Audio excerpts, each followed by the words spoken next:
আসসালামু আলাইকুম বন্ধুরা, আশা করি সকলে ভালো আছেন। আলহামদুলিল্লাহ, আপনাদের দোয়ায় আমিও ভালো আছি। সকলকে জানাই একরাম রিনা চ্যানেল থেকে স্বাগতম।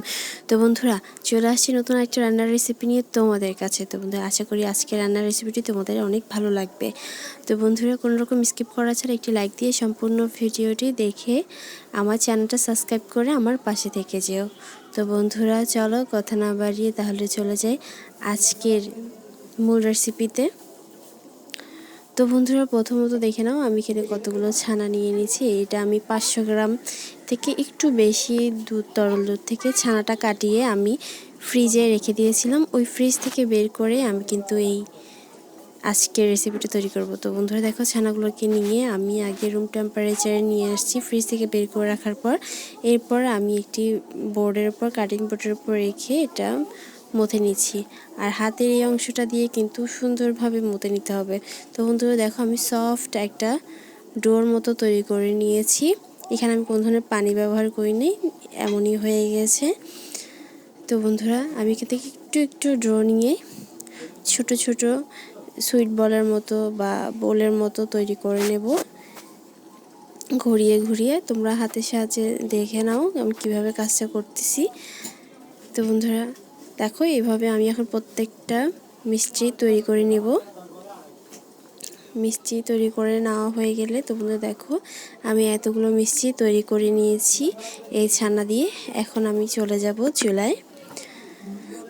তো বন্ধুরা দেখো, আমি চুলায় 500 গ্রামের মতো তরল দুধ ফ্রোজেন করা আমি গরম হতে দিয়েছি। তো বন্ধু, এটাতে বলক চলে আসা পর্যন্ত একটু অপেক্ষা করব। তো বন্ধুরা, যখন এই দুধে বলক চলে আসবে তখন আমি এতে কিছু ইনগ্রিডিয়েন্টস অ্যাড করব। তো বন্ধুরা দেখো, দুধটাতে বলক চলে আসছে। এখন আমি এতে স্বাদ অনুযায়ী চিনি ব্যবহার করব। আমি আমার স্বাদ অনুযায়ী 2 টেবিল চামচ চিনি ব্যবহার করছি। আর স্বাদ বাড়ানোর জন্য আমি এখানে পাউডার দিয়ে দিচ্ছি উঁচু উঁচু করে 1 টেবিল চামচ। আপনারা আপনাদের প্রয়োজন অনুযায়ী কমিয়ে বাড়িয়ে নিতে পারেন। তো বন্ধু, এটা একটু বলক চলে আসা পর্যন্ত আর একটু ঘন হয়ে আসলে আমি রসমালাই তৈরি করার জন্য যে মিষ্টিগুলো তৈরি করে রেখেছি ওই মিষ্টিগুলো দিয়ে দেবো। তো বন্ধুরা, দুধটা পারফেক্টলি ঘন হয়ে গেছে। আমি এতে মিষ্টিগুলো দিয়ে দিয়েছি। আমি এক্সট্রা আলাদা করে সেরাতে মিষ্টিগুলো ডুবাইনি, কারণ এখানে আমি পর্যাপ্ত পরিমাণে মিষ্টি দিয়ে দিয়েছি, চিনি, তাই আমি একেবারে এখানে দিয়ে দিচ্ছি। তো বন্ধুরা, আমি ঢাকনা দিয়ে 5-6 মিনিটের মতো ব্লক তুলে নিয়েছি। তো তোমরা দেখতে পাচ্ছ মিষ্টিগুলো কতটা বড় বড় আর কতটা ডাবল হয়ে গিয়েছে। তো বন্ধুরা, আমি আর কিছুক্ষণ 2-3 মিনিটের মতো জাল দিয়ে চুলাটা অফ করে দিয়ে ঢাকনাটা ঢেকে রেখে দেব ঠান্ডা হওয়ার জন্য। আর ফিরে আসছি পরিবেশন করে।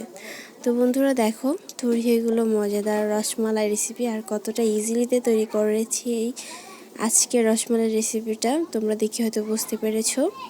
আর আমার রান্নার রেসিপিগুলো যদি তোমাদের ভালো লেগে থাকে অবশ্যই আমার চ্যানেলটা সাবস্ক্রাইব করে আমার পাশে থাকবে এবং কি পাশে থাকা বেল আইকনটি ক্লিক করে দিবে, যাতে করে আমার নতুন নতুন রান্নার রেসিপিগুলো গিয়ে সকলের আগে তোমাদের কাছে পৌঁছায়। তো বন্ধুরা, এতক্ষণ পর্যন্ত আমার সাথে থাকার জন্য সকলকে জানাই অসংখ্য ধন্যবাদ। সকলে ভালো থাকবেন, সুস্থ থাকবেন। আল্লাহ হাফিজ।